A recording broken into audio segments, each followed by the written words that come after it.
So I think L&D should definitely own measuring the impact, but before you can get to that point, there has to be the relationship between learning and development and the organisation. And I think L&D has to either work very closely with or reposition itself as much more as organisational development. Because unless you're in a strategic role where you understand the business priorities and the business direction and where it is trying to get to, how can you ever properly measure impact beyond happy sheets and how much people enjoyed it? And they might have learned something, but does that make any difference to anybody at all? So unless L&D are having the conversations at the right level in the business, then it will never be able to properly measure impact.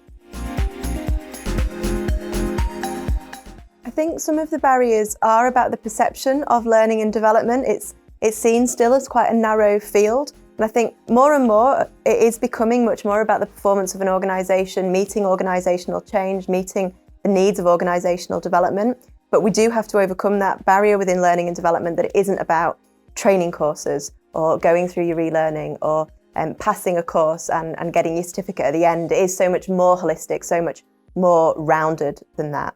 But I think to do that, the L&D teams have to look at the resource within their teams and the makeup of their teams, because until they've got the right people with the right skills in their teams, they're never going to be able to foster that within the organisation.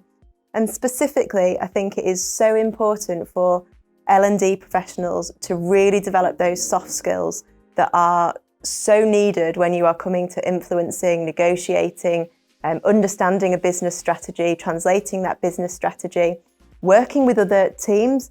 Fundamentally, L&D can do nothing in silo. It cannot work without the rest of the business, but that all comes down to how good your interpersonal skills are, your communication skills, how strong your relationships, your working relationships are with other teams. So I think the challenges to overcome are about making sure that you have really, really solid interpersonal soft skills, whatever you want to call it, in your team, that you can influence and negotiate at the right level within a business. And you change the perception within a business that the L&D is so much more than just training.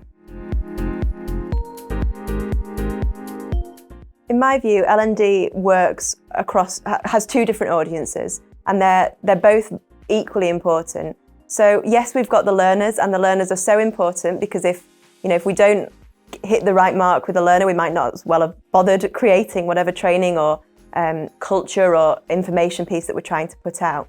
So getting the target audience with the learner right is certainly very important, but equally important is that relationship with the business.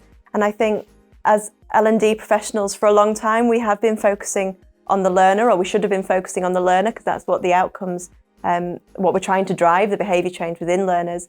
But actually, if we forget about the business and we forget that it has to tie into business priorities and business development and what we are trying to do in terms of evolving the business, then we've lost half of the battle.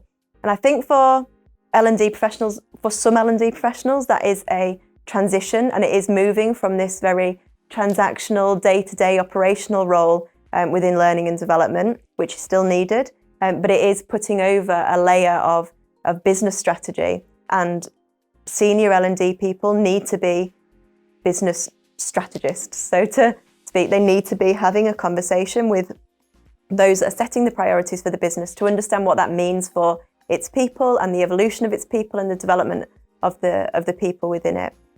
And I think it does come back to, if you can build that foundation of soft skills, the communication skills that you need, emotional intelligence, you call it business acumen, commercial acumen, all of those skills that will see you through. You can then layer on top the different technical skills that you're going to need in order to actually execute the job at a certain point in time.